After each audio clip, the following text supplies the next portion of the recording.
All right, baby, you ready to go down south? Yes, please. All right, we're going to go to the place that held and hosted the 1982 World's Fair. Any guesses? Oh my gosh, really? That is actually new to So me. you haven't guessed it yet? I have not. I'll give you another clue. Okay. It's a gateway to the Great Smoky Mountains. Ooh, I think I know this one now. Where are we taking everybody to? We're going to go to Knoxville, Tennessee. Put your seatbelts on. Because here we go. This is RV Destinations Podcast. Hello and welcome to the RV Destinations Podcast. I am Randy Bieheimer, the president of RV Destinations Magazine and Podcast, here with my beautiful... I don't know what else to say. You have got to come up with something else. Oh my gosh. She's giving There's me this thing called AI. You can just go into AI Oh, and then it'd be so say, personable if I use AI. well, use my AI because it's very personable. So Caly's giving me a hard time because I say the same thing every week. I'm in a habit. I'm here with my beautiful, lovely I'm here wife. with my beautiful, lovely, and talented wife, Caly Bieheimer, who is the editor-in-chief of RV Destinations Magazine and co-host here on the RV Destinations Podcast.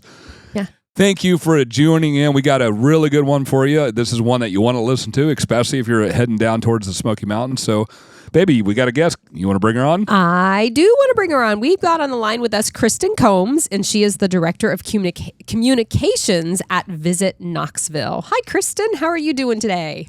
I'm great. Hey, everyone. How are y'all? We're doing good. Like we were talking offline, I am getting over a cold. So for anybody listening to me, I'm sorry I don't sound fantastic. And for anybody watching, yes, my nose is this red. Got a little Rudolph going on over there. A little Rudolph going on. That's all right. I'll do all the talking if you need me to. I know the listeners much rather hear you speak I feel than like me. they do, even with me sounding like this. All right. So I think we should take a vote. So, Kristen, what's going on in Knoxville? How's the weather? We are in February here recording this, by the way. Well, like a lot of other destinations, a little bit of snow, a little bit of rain, a little bit of sleet, a little bit of everything going on here. But I think we've got some warmer temperatures coming, and I think I am with everyone else when I think we're all just looking forward to spring. Yes. Well, you heard what's the guy out in Pennsylvania, the beaver that saw a shadow? Punxsutawney Phil? Punxsutawney Phil? Yeah, he saw a shadow, and so we're getting 6 more weeks of winter, Oh, I apparently. do not like you. Every year he sees his flippin' shadow. I think they need to get rid of that daggone groundhog. Groundhog, that's what it is. I don't know what I said. Well, it is Punxsutawney Phil. At least from that movie, I think it is Punxsutawney Phil. But you know what, Kristen? There's something magical about the mountains and snow, though. So I mean, here in Florida, if we had snow, it wouldn't be very magical. But No. The beach just doesn't look the same with snow on it. But anyway, so yeah, we're here talking about Knoxville, and we've been there. Well, actually, we were talking offline. We have not really spent much time in Knoxville. I've probably been through it A bazillion. 700 times, probably. 'cause Yeah. as the listeners know, we live in Kentucky. We frequently go to Gatlinburg, Pigeon Forge, and of course the Great Smoky Mountain National Park. So tell us a little bit about Knoxville. Maybe, do you know much about the history and all that? That's one thing I didn't ask you offline. I assume you do. Maybe kind of how Knoxville came about. Yeah. Well, I'm in a way not surprised to hear that you've been through a million times, because that's one thing that makes Knoxville really a great destination for travelers. Interstates 40 and 75 intersect right through Knoxville, with 81 going up to DC and all through the eastern seaboard. So really easy to connect to for anyone driving, all the RV travelers to get to Knoxville. So I hope you'll have an opportunity soon to come check us out. We're just a couple hours south of y'all, I think. But yeah, Knoxville's got a really great, interesting history. I like to think of it as a true slice of Americana. Going back into, of course, ancient times, you've got indigenous people living here, the Cherokee peoples living here. And when we're getting into the 1700s, of course, we've got the Revolutionary War and laws that are kind of preventing people from moving west of the Appalachian Mountains. But after that ends and those laws do end up changing, there's settlement going west, and Knoxville being situated on what is today known as the Tennessee River. Really great stop for people migrating west. The Tennessee River itself forms just east of downtown, with the Holston and French Broad rivers joining and continues on in through to an ending in Kentucky. So you've got a lot of really great access there from the land, and that continues on. People continue moving west. So it's a great story, a slice of history. You've got Civil War activity going on. You've got industrialization going on, modernization. It's a really great story of the country right here in Knoxville. Gotcha. We do our research before the show, and one thing seemed to pop up a lot, and that's Market Square. I know nothing about Market Square other than what I've read here. Can you tell our listeners a little bit about Market Square and why that's such a cool place? Oh, absolutely. So Market Square really is the heart of our downtown. So you've got really a little bit of everything in that vibrant space. You'll see street performers there. There are more organized concerts and productions going on. Of course, our wonderful farmers market that has been going on for a really long time. It's a great farmers market that happens here on Wednesdays and Saturdays. You've got the wonderful patios of outdoor dining. Another reason I'm looking forward to spring. Oh, yes. Boutiques, all of the things. So if you really want to feel the true heartbeat of Knoxville, Market Square is where you want to be. And it sounds like the whole downtown area itself has really revitalized, and it sounds like there's just a lot to do in that area outside of Market Square, like Gay Street and Old City. Can you tell us a little bit about those areas as well? Oh, absolutely. And you're 100% right. I mean, if you would have come here maybe a few decades ago, you would have seen a completely different place than what we see in Knoxville today. Today, you're going to see all kinds of local businesses, shops, restaurants. Gay Street is a very historical street that has a very long history, and that is running just adjacent to Market Square. Similar kind of thing. It's maybe we'd say it's the cultural spine of downtown.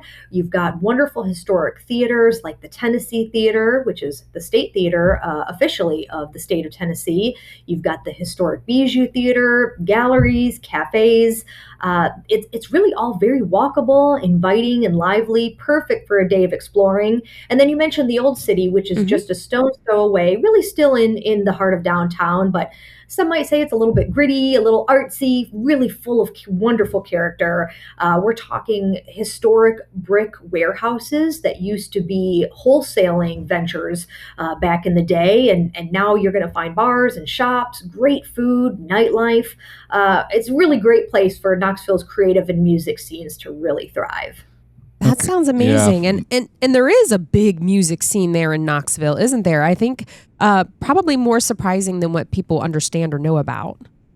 I think so too. I think a lot of people, maybe we get overshadowed by Nashville a little bit, but without Knoxville, maybe you don't have a Nashville.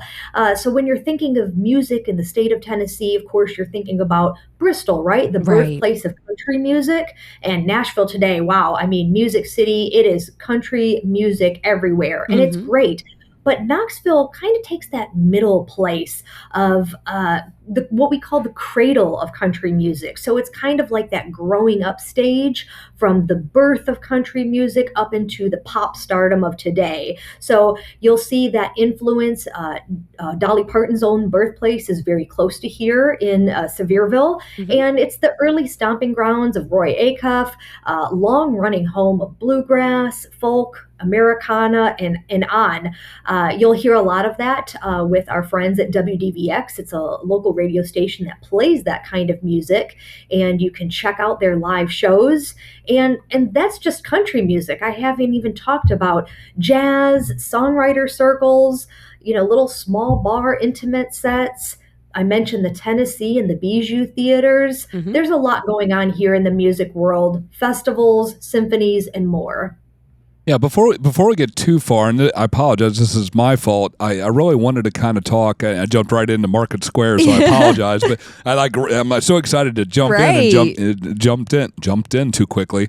Let's talk about your proximity to the Great Smoky Mountains. So we've got a lot of RVers that are listening to our podcast here, and a lot of them frequent visit the Smoky Mountains like we do, Gatlinburg, Pigeon Forge, Sevierville, the whole entire area there. So what are you? Are you even an hour from Smoky Mountains? You're pretty close, correct? Yep, I would say 45 minutes to an hour from the Smokies, of course, the Tennessee side.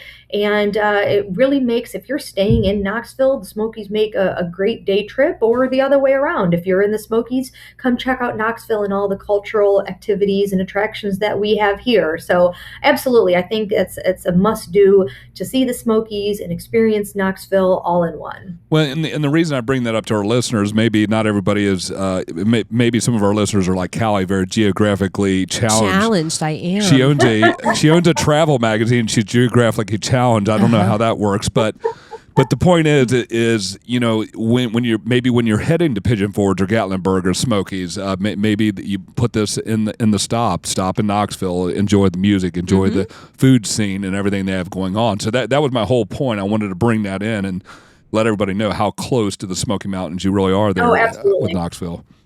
Absolutely.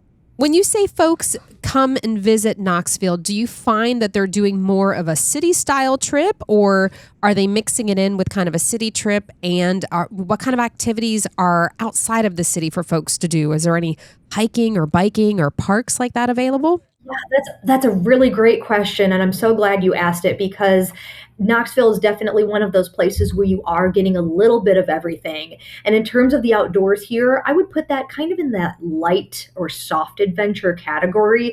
So while you can paddle the Tennessee River, for example, you're not necessarily doing like a whitewater rafting situation. Yeah. There is rock climbing here, but it's certainly not El Capitan. So you've got definitely really good options for families, couples, and outdoor enthusiasts of really all ages and adventure levels. And that's something that really makes Knoxville special.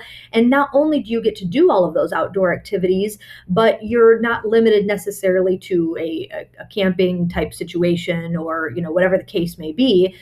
We've got really wonderful hotels here, really excellent dining, all of the aforementioned theater and live music. So it really becomes this all-encompassing little bit of everything type of trip. And that's how I personally travel. So I really love what Knoxville has to offer. Something just comes to mind. We are actively right now speaking to good friends of ours from Manchester, England, and they were considering coming into New York and going up into Niagara Falls, but they're changing and they're thinking more about coming to the Smoky Mountains. Yeah. And what's interesting is I didn't even think about Knoxville, but he wants a little bit of city party life, and she wants the kind of hiking and outdoorsy. I didn't even think about like the city life of Knoxville. Right. Yeah.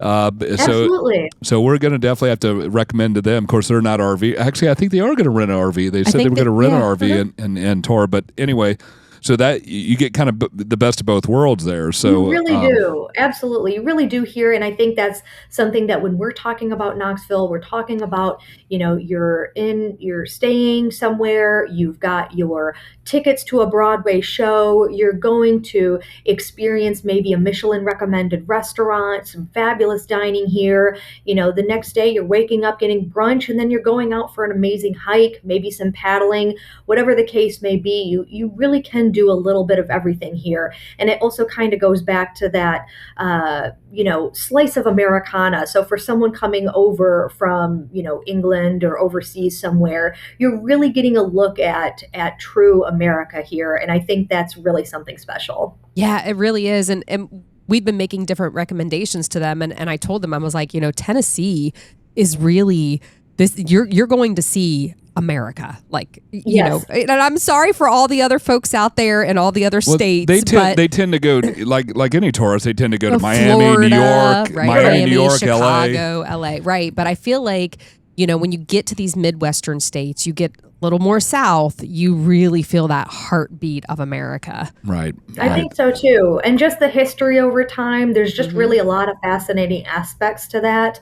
And some of that can compare and contrast with things that are going on in other countries, of course, as well.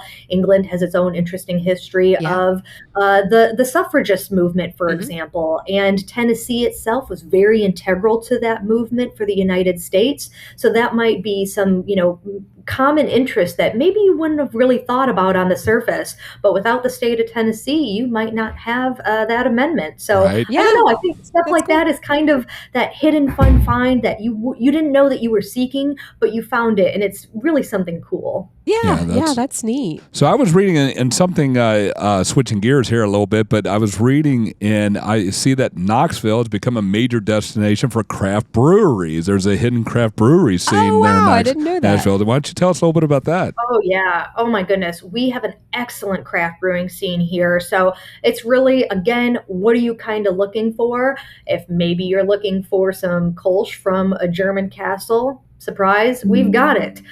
We've got an iconic beer here called the PB&J mixtape that Zool does. That's XUL Brewery, and they sell out of that. It's just gangbusters. Everyone loves it. And then we're also home to Pretentious Beer and Glass Company in the Old City, and that's really where art meets beer. You can, we describe it as the only place in the world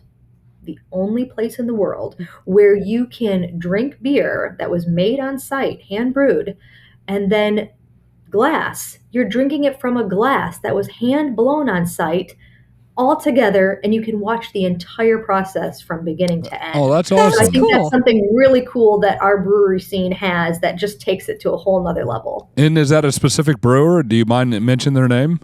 Yeah, that's Pretentious Beer Company. Okay. You said that a minute ago.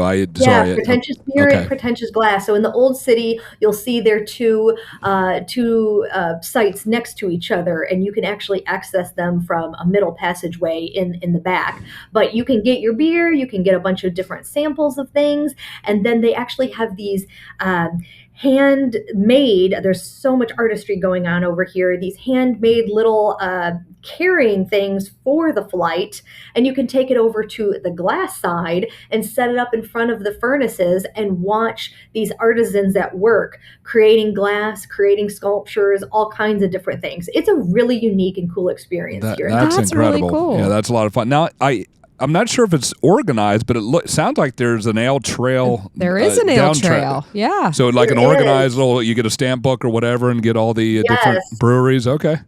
Yes, and like many travelers out there, I am an absolute sucker for a passport. So Yes. you organize any kind of trail, you name it, beer, donuts, hunting for anything, and I'm here for that. So yes, we do have a really great ale trail here that spans the county.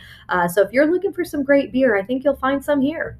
That's fabulous. So I've been scouring your website, which is visitknoxville.com. And I love that you have this plan your visit page. And this is a great place for people, I feel like, to start if for their first time going to Knoxville and they're still like, I'm not quite sure what to do. Is there something for me? This page is perfect for that. You have it broken down by different categories, like if you're a foodie, some great different restaurants, family-friendly ideas, history buff. I love this, the hopeless romantic. And you've literally come up with like little miniature itineraries and ideas for people to really dig into and check out Knoxville in a way that's very personal to them. That is a great idea. Absolutely. Yeah. And I think our social media also reflects that as well. So if you're following along at Visit Knoxville, you'll find us, of course, Facebook, Instagram, TikTok, all the places. There's really, like you said, it's kind of something for everyone. So if you're looking for that, hidden gem of a restaurant, or where specifically am I going on a hike, all of these things, or time of year, there's all kinds of different festivals or different events going on. So you really want to follow us on social and check out our events calendar, and you will find an absolute wealth of information, and you'll be able to tailor your own itinerary to you and what you want to see. I mean, if you want to go see the opera, if you want to go see hockey with the Knoxville Ice Bears, you want to do both of those things. Yeah. Great. You can do it here in Knoxville. That's great. That's awesome. Yeah, we're doing a lot of work with itineraries, and we're seeing that as more of a common theme across all the tourism bureaus, like Cheyenne we had this morning. Debbie had Skagit, Washington. They had itineraries on their website. Yes, that's becoming more and more popular. And Actually, Durango, they had little cards with itineraries on it that you could pick up, and that's a lot of fun. And I think it's handy because, as Randy and I dig into areas, because this is what we do for the magazine. So, we come up with itineraries, dig into areas, But we have a lot of friends, sweet friends of ours. Hi, Jill and Tim, because I know you guys listen in, so thank you.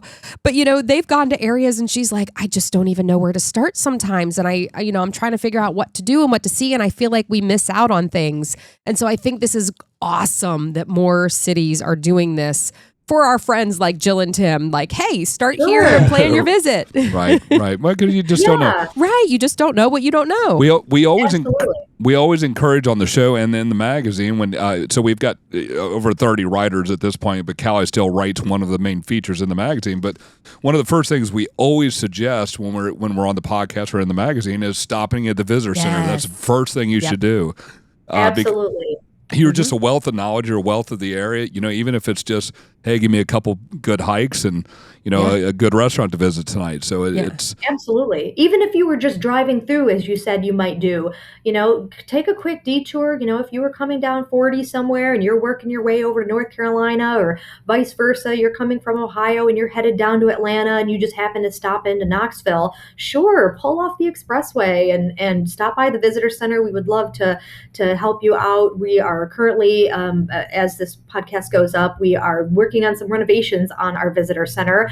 So over at the Sunsphere, our welcome center is open to help. But back to the website, it is an absolute wealth of knowledge there. Our social has all kinds of ideas and tips and tricks for you to find different things that will make a perfect day, weekend, or a little bit longer of an excursion here.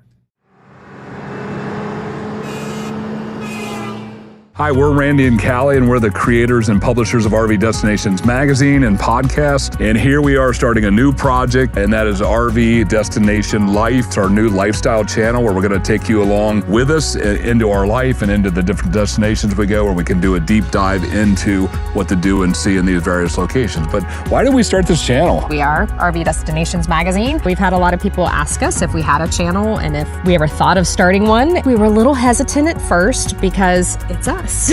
Like, it's our life. We decided, heck, why not? Rip off the Band-Aid. Let's go ahead and do it, because we felt like we could maybe share some cool stuff with you guys along the way. We've got 30-something writers with the magazine. Caly still writes the feature destination. I'm very involved in a lot of the creative from the photography side because that's my background. And so we just thought we would share those tips and tricks and how we do things, and thought it'd be interesting for you guys to watch. And then sprinkle in our life along the way, what it's like to be a full-time RVer in the mix and middle of all of that. Very excited to start this new adventure of RV Destination Life. We would like to invite you to come join us on this journey. Every Sunday at 6 p.m. we're going to be releasing a new episode, so come join us.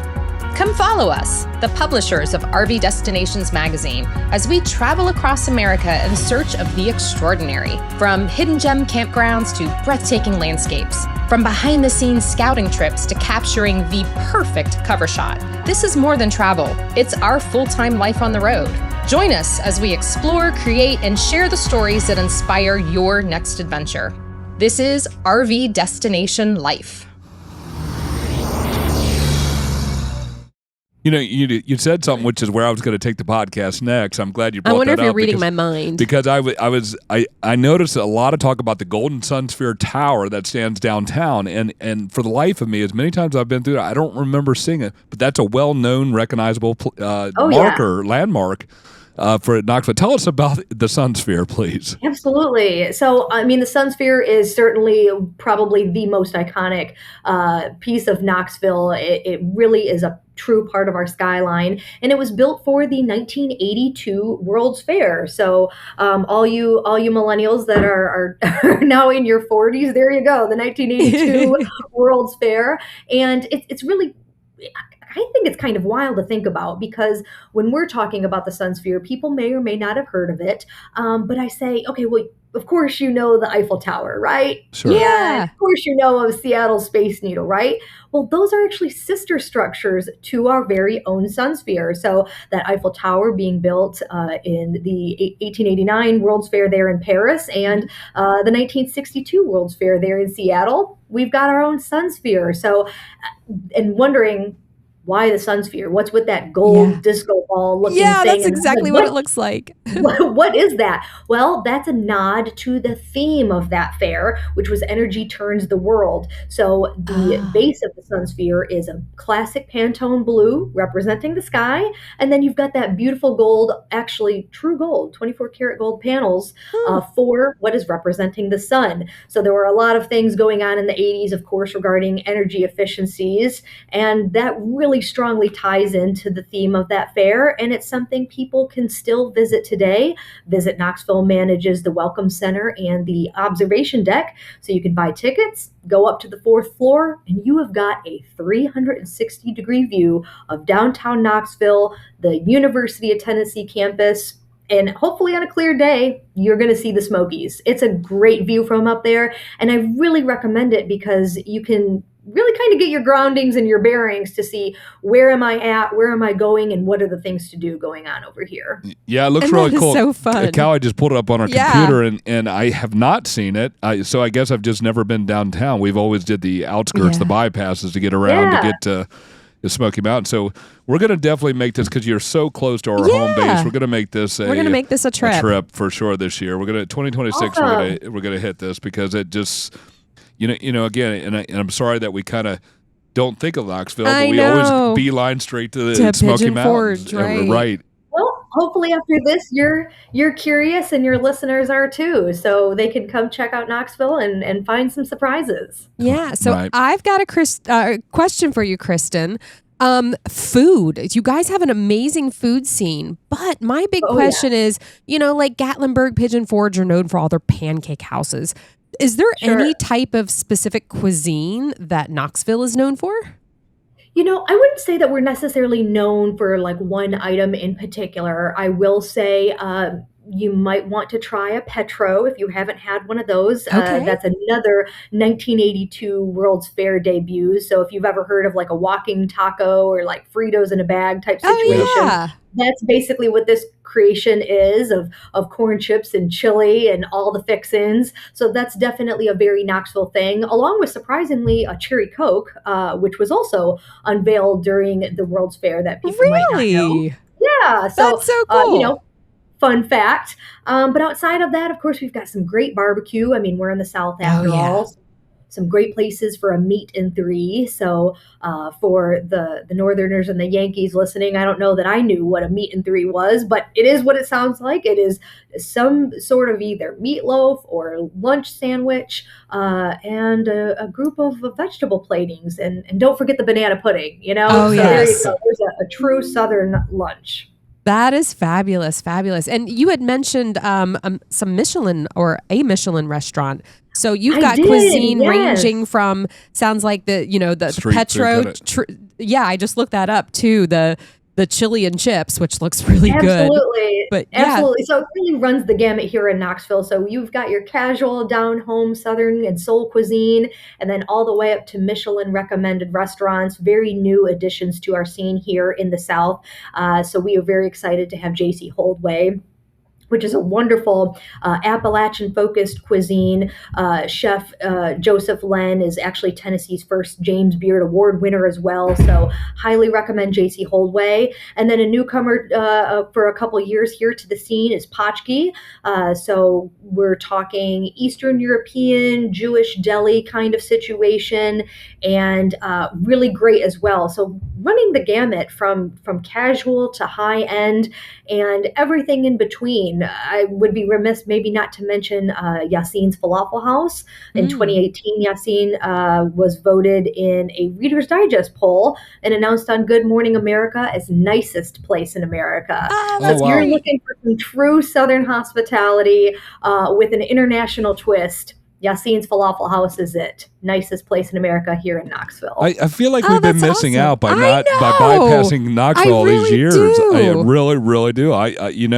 It's Caly. Every single show we do, Caly's like, we got to put that on the list, and our list is 28,000 list on there. But I know it. I don't. I don't say that often, but I think this is one thing that's so close to us. We've got to make this happen. We got to visit Nashville. I can't talk today. Knoxville. I know. Wow. I know. I'm so sorry. Wow, you Kristen. pulled the N-word on her. I won't hold it against you. We're great friends with all our partners in Nashville and across the state. Tennessee has so much to offer. So come on down and check out the whole state, which is a surprisingly long state if you've been up to the Tri-Cities all the way to Memphis. So pick a direction. You've got things to do. We love Nashville, but honestly, it's just getting too packed. It used to be you could go on a Thursday, Friday, and it wouldn't be too bad, and Saturday was horrible. Now it's like Wednesday through Sunday, it's horrible. And just as far as packed with people. So I'm definitely looking for an alternative. Knoxville might be that alternative. So let me ask you another question. I want to be respectful of your time, and we're coming close here to our time, but what are some of the hidden gems in Knoxville that most visitors there overlooked? You've got to have some that you should have done that, you didn't see that, and some hidden gems that most people don't think of. Oh, absolutely. Well, if you spend all your time in one part of town, you're for sure going to miss some things. So I always point people to IAMS Nature Center, and that is IJAMS, but it's pronounced very similar to the dog food, IAMS. And that is a great start to Knoxville's outdoor scene when you're exploring Knoxville's urban wilderness, which I didn't really touch on in terms of what we call our outdoor areas. And it's urban wilderness because it's exactly that. You're not stuck in the car forever. Miles and miles, hours and hours to get to some outdoor adventure. It's urban. It's just a couple miles away from downtown.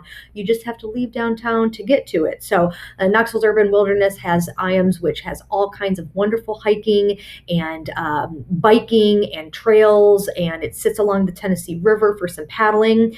We're also known as the Marble City, as we had a lot of marble quarrying past history here. So you can see the history and how the quarries used to look, and you can paddle in them today. So you might be surprised to come across some quarries that you can experience as a visitor today. So that's something highly recommended on the list. And while we're still in the urban wilderness, if you're a mountain biker, you cannot miss Baker Creek Preserve. We've got some excellent trails there, even a double black diamond known as the Devil's Racetrack. Wow. You're not going to find me on this trail. Right. I'm a little bit more of a greenway, maybe pack some Yassines in a basket, some watercolors, ding ding type of bike person. Right, yes. But hey, to each their own. So if you're a big mountain biker, Baker Creek Preserve is for you. And then we also have other amazing attractions that might not be something that you were familiar with. We're actually home to the Women's Basketball Hall of Fame. It's the only facility in the world dedicated to all levels of the sport of women's basketball. So who knew, that's in Knoxville. So I think that's something to also be on the lookout for. And one last thing, I always try to recommend people visit on a First Friday. The vibe is unmatched. The galleries stay open late. You can see all kinds of art and makers and artisans here, and just go from gallery to gallery and wander around in a walkable, comfortable environment. And I just love it. It's my favorite night of the month. That's great. Okay, well, you've sold me on Knoxville, totally sold me, Kristen. I am ready. Let's book this. I love that. Come on down. Right. You want to talk about campgrounds? You got the campgrounds pulled up there, Yeah, Red? I've got some campgrounds pulled up, and there's campgrounds and RV parks, and all you RVers know what I'm talking about, the difference. Looks like a little south of the city is South Lake RV Park in Knoxville, and pretty highly rated, 386 reviews, 3.7 stars. Little north of town, you've got a volunteer park family campground, which is another RV park. And then it just high school, Yeah. And then it also looks like just campground wise, you've got the Quarry Trail Campground, which looks like it's there closer to in town. Mm-hmm. Are you familiar with that one at all? I do know of it, and I was also going to add on in Clinton and Lenoir City, which are near to Knoxville as well. There's some other campgrounds. I think just campgrounds, I know for those looking for the difference, I think they're just campgrounds, not RV parks. But there's a Knoxville campground over in Clinton, and then Soaring Eagle over in Lenoir City. Perfect. And then obviously the closer you get on the east side of Knoxville, you're going to hit more of the RV parks and campgrounds that are closer to Sevierville and those areas as well. So that's right. And like you said, whether you're coming into town for several days or coming and visiting from another area, it sounds like it's very accessible, several RV parks and campgrounds to choose from. Absolutely. All right, I'm going to put you on the spot for our last question as we've ran out of time here. If somebody's coming to visit Knoxville this weekend or this week, give them your elevator speech. I don't know what this. pitch. I think it was a pitch mixed with a speech. The Spitch. schmitch. I tend to make up words like that sometimes. He does. So give us your elevator pitch. Why they should come spend the weekend there in Knoxville rather than just bypassing going to Smokies. Oh, goodness. Okay, so my elevator pitch would basically be, it's without being cliche, truly it's got that something for everyone type of situation. Our downtown is super friendly, walkable, southern hospitality. You're going to get to do all the things. You're going to get to enjoy all of our art, our maker scene, murals everywhere. You'll get to go outdoors, have a great hike, have a paddle along the Tennessee River or a kayak. You'll get to have some incredible history experiences as well. We haven't even dived into all of that. So anything history for going back hundreds of years, you've got a lot of opportunity there. And then food. I mean, no trip, no vacation is complete without some excellent cuisine. And we've got you covered from morning to night, from biscuits to swirled ice cream made from local farms, a stop on the Tennessee Whiskey Trail, the Ale Trail, and more. So if that doesn't make a phenomenal weekend for you, I do not know what does. Yeah, no Right. kidding. Amen, sister. Now, I'd like to say, what's attractive to me about Knoxville is several things. One being proximity to where our home base is. That's one thing. But Cal and I most RVers want to get away from cities. They want to get out in the out into the country or nature, whatever you want to say. But we still love city adventure, and we love New York, but we're not going to go back to New York. It's just too busy, too much stuff going on there. Yeah. And so we tend to gravitate to these smaller cities, like Asheville. Sure. Asheville's right around the corner. Knoxville, we haven't been, but there's a lot of reason for us to go. These are the fun towns that are safe to walk around. You still have a lot of the amenities. And then also once you get outside of the national parks, a lot of these hikes you can go on. You can take your dogs or dog-friendly hikes when you got national forests and state parks and stuff like that. Oh, absolutely. I mean, we haven't even talked about pets and being pet friendly. Knoxville's also known as Barksville. So all you RVers that have Fido in tow, you've got to come check us out. I think you'll be really pleased with your experience. Yeah, that's awesome. That's good to hear because we have 2 dogs and love to take them with us wherever we go. And I know a lot of other RVers are the same way. And that's fabulous. They're part of the family. They are. We love dog-friendly towns, for sure. Well, Kristen, thanks so much for joining us today. We really appreciate you coming and telling us about Knoxville and all the cool things there are to do there in Knoxville. And we're going to put it on our list for 2026. Yep. Maybe we can have a meet up there and have a bunch of RVers come down. We can all enjoy your city. But, baby, you want to take us out? Yes. Thank you so much, Kristen, for joining us today and telling us all about Knoxville. It's on our list. We're going to be there. We're going to see you soon. I promise. Sounds great. Come on down. Awesome. And we want to thank all of you out there for joining us in here today, whether you're joining us on the audio podcast, and you can find us wherever you listen to your podcasts, or you're joining us on our YouTube channel. And out on YouTube, be sure to hit that subscribe button so that you are always notified of our up-to-date content when we put that out for you. And then be sure to check out our website at rvdestinationsmagazine.com. We've got a ton of free, free RV travel content out there for you. From trip ideas to top 10 things to do in different areas to RV friendly recipes. So all of that is out there for you to check out and see and experience. So we just want to thank you all again. Thank you for joining us today. Safe travels. Safe travels, y'all.